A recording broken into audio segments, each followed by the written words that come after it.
Hey guys, so what's been happening in the hobby this week? Well, I thought we'd have a bit of a discussion on Blood Bowl. What a great game. So, spoiler alert, this is going to be a pretty positive discussion on this game. I don't think there are any cons to speak of with Blood Bowl. Now, we'll go into some detail and we'll have a bit of a chat, as I like to do on these videos. But Blood Bowl's great, right? And so to do that, we're going to be painting up this little skeleton here. I love Undead, so we're going to be doing the Undead team. And we're going to sort of a similar color scheme to what GW has done. It'll be blacks instead of reds and so on. I'll be doing greens. Obviously, that's my favorite color. So greens, white, and black for the team colors, and the usual sorts of colors that you get on Undead for the other ones. All these techniques I've done in the past on my other videos. So if you're interested in any of those, you only have to look back through the channel and you'll find all of those techniques there. The blacks, etc. We're doing the blue blacks. We'll be doing the sort of discolored kind of bone for the skeleton little player here, and the greens will be using the dark sea green. I think it's dark sea green from Vallejo, and that sort of color with Kraken skin, my favorite sort of neon green color for doing highlighting and so on. So the colors are definitely familiar and you'll know about them, but yeah, we'll be doing it on this little Blood Bowl one, so that's really cool. Maybe in a few blood effects on the base and maybe on the player here, I don't know, but we'll get into it and have a little bit of a chat on Blood Bowl, eh? Where to begin with Blood Bowl? Well, we may as well go back to the beginning. So I'm one of those, ancient people that were around for the beginnings of GW and Warhammer and their games. And, I can remember Blood Bowl way back in the day, and it's got the same feeling then as it has now. It's a wonderful, game, and really evokes a certain type of, I guess, fun and, I guess for want of a better word, whimsy, right? That gets thrown around a bit on the internet when it comes to Warhammer through certain circles. That sense of play is definitely there, and that's the first thing that kind of hits you when you see Blood Bowl. It certainly did for me back then, and for everyone, I think, is that it's a take on Warhammer that's sort of removes a bit of the grimdark and gives you some of the fun of that world, and how those races and so on can interact in a different way under this sort of sports setting, right? And for those that have never sort of gotten into Blood Bowl, I'm assuming everyone that's listening to this video knows what Blood Bowl is. But it's sort of like fantasy football, right? In specific, gridiron, right? American football, and it's just got such a great vibe to it. There's a lot of RNG or random elements to this game which can infuriate some players, and we'll go into some of the details of the game and how it plays and everything, because it has gone under a new edition in the current years. GW really didn't mess with it for a very, very long time. So those early days, that game has pretty much stayed stable, almost not even really supported by Games Workshop for quite a long time, and the community really has owned that game and kept it alive. It's also one of the largest sort of, I guess, competitive or tournament games, right? You get huge turnouts for tournaments for Blood Bowl around the world. So it's a really interesting game from that point of view. But yeah, those early days, you would see the teams, and it's so different from what else was on the shelves at the time. Well, not that different, I guess. In the early days of Games Workshop, there was a lot of sort of fun and hilarity in a lot of the miniatures, especially things like orcs and goblins and that sort of thing.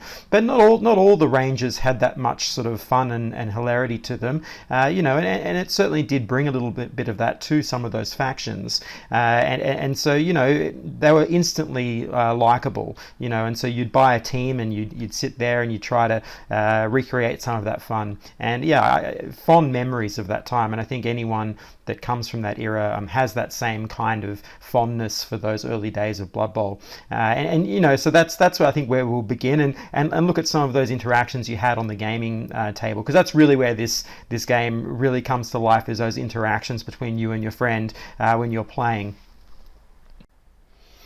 So my first interactions with it were, I was working for Games Workshop at the time here in Australia, and a certain staff member, which we're not going to go into names, was sort of my first introduction into playing Blood Bowl. And you might say that it wasn't the best one, right? But it didn't sway me. That's one of the beautiful things about Blood Bowl, is that it does bring out a certain competitive edge to some people in this game. In a different way than other game systems. Blood Bowl definitely has a certain feel to it, and maybe it's the sport aspect of it, I don't know, but it definitely does that. And so my first game, I was sort of bushy tailed and wide-eyed, and I set up my Undead team, and I was making a simple move, just an assist, which if you don't know how Blood Bowl works, just getting an extra dice, right? So you'd normally be rolling one dice generally for most of your little minis, but you can assist a player, and so when you're doing an action, you get an extra dice, or in some cases you might get 3 dice, etc. So there's these sort of different ways of sort of, I guess, mitigating the random chance in the game. And so I was just doing a simple assist move, just adding an extra player to a thing, and it was really early on. It was like the first, I don't know, a couple of turns or whatever it was, and it worked, right? And I knocked down a player or whatever I did. I can't really remember exactly, but the reaction I got from this certain staff member was that, oh, we're playing hardball now, are we? And in the most, and just I don't know, just pushed his button, and then he was just on, and so proceeded to smash me in that game. Now you might say, oh, that's really toxic or whatever, but we were good friends, and it was under a good jest, and so but he did in some way take that game very seriously, because it sort of sparked this sort of competitive edge in him that he must then smash my team, and that game kind of brought that out in people in a fun way, right? Like a kind of over the top nature to your team, because it's the hooligan nature of the fans, right, in sports, and that's sort of like the yelling and the carry on that you get in sport, and it sort of infects everyone, right, with the spectators, the players, etc. You get this sort of cavalcade of kind of energy that comes forward that's only unique to sport or sporting events, etc. And it comes out in Blood Bowl. It certainly did in my friend there, who was who was having a good time smashing me in that game. So this is one of those instant things that you get from Blood Bowl, is a kind of experience straight away, even without really understanding the game very much or anything like that. You instantly are transported to this world, to this pitch. You understand so much about it because it does relate to gridiron and so on in a loose way, but it has that element there, and all of these sort of elements of the fantasy, which obviously if you're into this, you'll already understand a lot of what's going on there, the different races, etc. And so it's really combining a wonderful mix of themes in this sort of, that can be very tactical game, and that's the sort of initial reactions you get, I guess. Most people would have a story like I've just told of a game like that, and there obviously are, as with everything, you have the good and the bad, positive and negative experiences. Not all tabletop games are, no tabletop game is immune to that effect, but on the whole, generally speaking, most of the interactions you're going to have with Blood Bowl are going to be in a very jovial and fun nature. Even at the competitive end of the spectrum, I think it's got something, a magical something to it, which really helps to soften the blow of some of this. Not in the frustration of the randomness, obviously that just like computer games like XCOM, that can be very brutal in terms of the chance rolls that you have to make on certain things, actions, etc. That can be really, really tough to deal with when it doesn't go your way, as it does with Blood Bowl. But on the whole, it does definitely come off as a very satisfying experience. So, what's the outlay? I mean, again, that's one of the, I guess, the success stories of this game, is that, you're only buying a team, you've got the pitch, you can either make one or have the one that comes with the box, etc., the cardboard one. The number of accessories and so on that you need to really play this game is quite small comparatively to other game systems. And I would say, I'll put it out there, as many have, in the past that talk about Blood Bowl, I think it's GW's most successful game. It's long-running game. It's got one of the biggest attendances for competitive play in tournament scene. It's definitely loved. I don't think I've ever heard anyone talk negatively about it, except for the randomness of some of the roles and the game itself. People that really don't like that very much find Blood Bowl a bit difficult to play. That they can have a negative experience on it, but anyone who can handle that kind of randomness to the game generally has a pretty positive take on the game. And I think it is really Games Workshop's big success story out of all of the game systems. This includes Warhammer 40k and Warhammer Fantasy, now Old World, AOS, Age of Sigmar, etc. I think Blood Bowl really stands on its own as quite a unique game, especially in the way that it's been, I guess, taken on by the community and how supported and loved it is by that community. I think that's a really interesting thing. It's almost removed itself as even the company even owning it anymore. It's kind of become part of the zeitgeist, the sort of the collective hobbyist experience and thought pattern, right? We kind of own it in some way that the company can't anymore. It's like magical, right? It kind of transitions into this sort of more open space, and I think that's really, really cool. It's a really cool thing about Blood Bowl. You could also say that, we're definitely going to talk about this game at some point in the future because I also love this one, but Mordheim is one of those games, those old classics that Games Workshop has produced, which also has this sort of magical euphoria, kind of mystical quality about it that is endearing, right? That you just kind of, you think about it in a very, very positive way. There's not much negative things to say about it, and that's very true of Blood Bowl, I think. And so that's a great a great foundation for a game system, right? So moving into the modern era, Games Workshop has realized that this is actually one of their best products and, has gone back and supported it, right? So you've seen a new edition of the game, etc. And, and that's really helped to push it along and see some new miniatures made for it, some new teams, etc. That's really great to see. That's a really, really positive thing. And if we look at it on the other side, which is the electronic side or the computer side, Blood Bowl has been a pretty successful computer game as well. I know the now Blood Bowl 3 has had some issues early on in its release.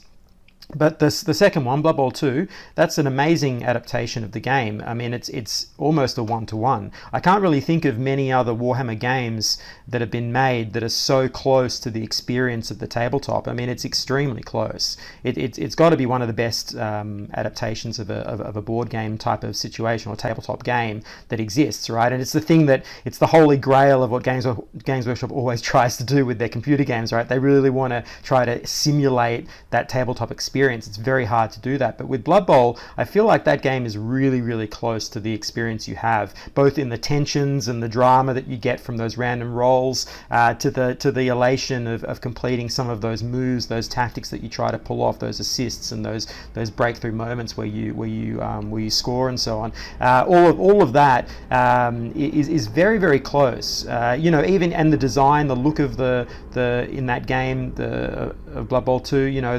they're all so close to the miniatures. So yeah, I really feel like that's one of those games that if you haven't played it and you're interested in Blood Bowl, you can definitely play Blood Bowl 2 or 3 and get a very accurate feeling and sense of what the tabletop is like and whether you want to invest your time and money into that. I think that's a really great one because you can't really get that with the other tabletop games. Warhammer Total War is an amazing game and a standalone game in its own right and really conveys the world and the lore and the feeling of Warhammer, but the actual tabletop experience is very, very different. It doesn't really isn't really the thing, but it does give you a good sense of the world, which is great.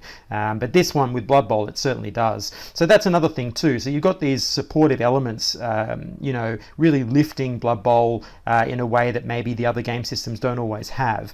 Certainly Warhammer now has Total War, and that's a great supportive element to people that maybe don't have time to paint and collect miniatures. But yeah, Blood Bowl really has quite a lot of positive things going for it. And as I said, it really has been taken on by the community in the collective, consciousness. And so I don't really see it going away.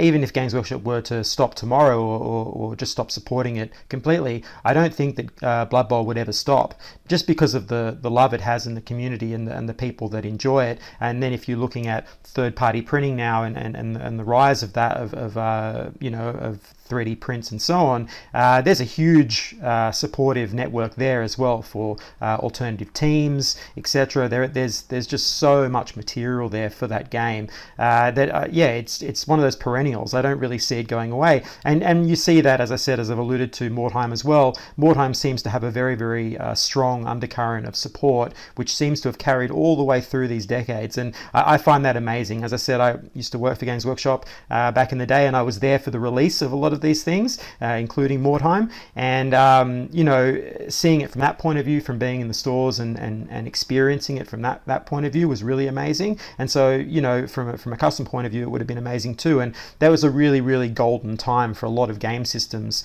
both Warhammer Fantasy, 40k, and those sub games. It was a real sort of explosion of new systems and really interesting things going on in the hobby, and also technology wise. We saw the advent of all the plastics being released, etc., all the multi-part plastics, and that was a really, really cool time to be in the hobby and part of that company at that point. As it is now, I mean, now it's even more crazy, right? If you've come back into the hobby and you're looking at this for the first time, or you're listening to me rant on and you're thinking about getting back into Blood Bowl or something, the looking around at the products and the amount of just the volume of just stuff that you can get into is just amazing now. That's one of the things that really struck me when I came back into the hobby, was just the amount that's there and the quality level of it, right? Whether it's from GW or from another company or from a independent artist or anyone that's producing products for this hobby, it's amazing. It's an amazing time to be a part of this. So yeah, Blood Bowl, definitely a thumbs up for me, or 2 thumbs up. As I said, there aren't really any cons. I can't think of any that really jump out at me as sort of this could be bad, but we will try to touch on some. I tend to do this in these talks. We look at the positives, and then we try to look at some of the negatives or cons that might be with the game, but at this point I can't really think of too many. I guess the main one, though, would have to be the RNG in the game, the random chance. It is quite a large portion of the game, in a way that, let's say, the bigger tabletop systems, although that is also has a lot of chance in it as well. There's a lot of ways to mitigate that, and certainly there is in Blood Bowl as well. You have your skills, etc., and ways to assist players and so on, and different formations that you can configure to help mitigate some of that random chance. But it still does have it's still a relatively heavy element of the game, and it can really rub people up the wrong way.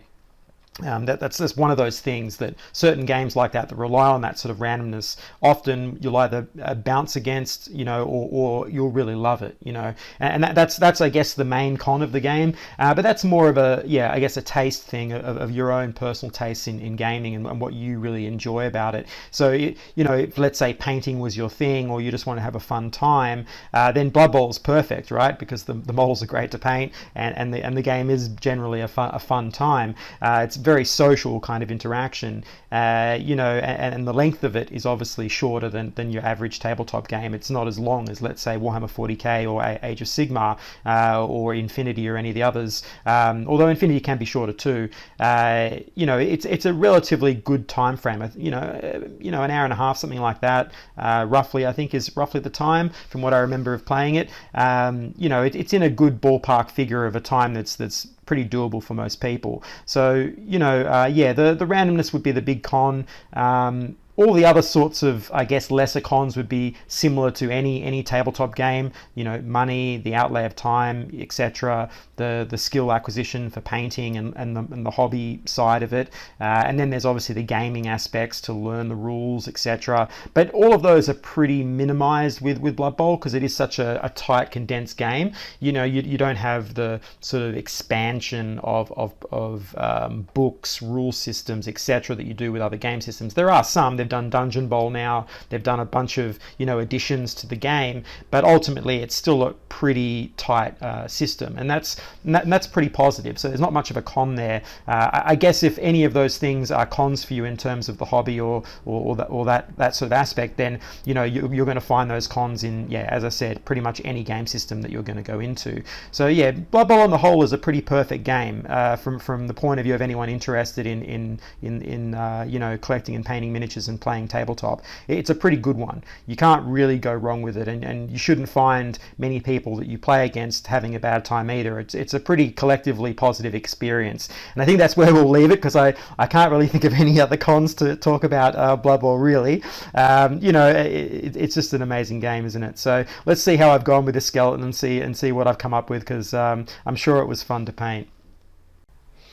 So yeah, there's just some thoughts on Blood Bowl. I mean, what can I say? It's a great game. So let's take a look at this skeleton and see how I've gone. So yeah, what a fun little miniature. Blood Bowl models are super cool to paint, and you can do all kinds of interesting effects and details on them. Do the freehand, like their numbers and so on, or little sports logo details, that sort of thing, blood, etc. There's all kinds of little things you can do with these, which are really fun and awesome to do. So I hope you've enjoyed this. I'll leave a nice image for him at the end, as I normally do in the paint list. But I hope you've enjoyed this. Please hit that like button, subscribe button, it really helps me out. And I guess I'll catch you on the next one.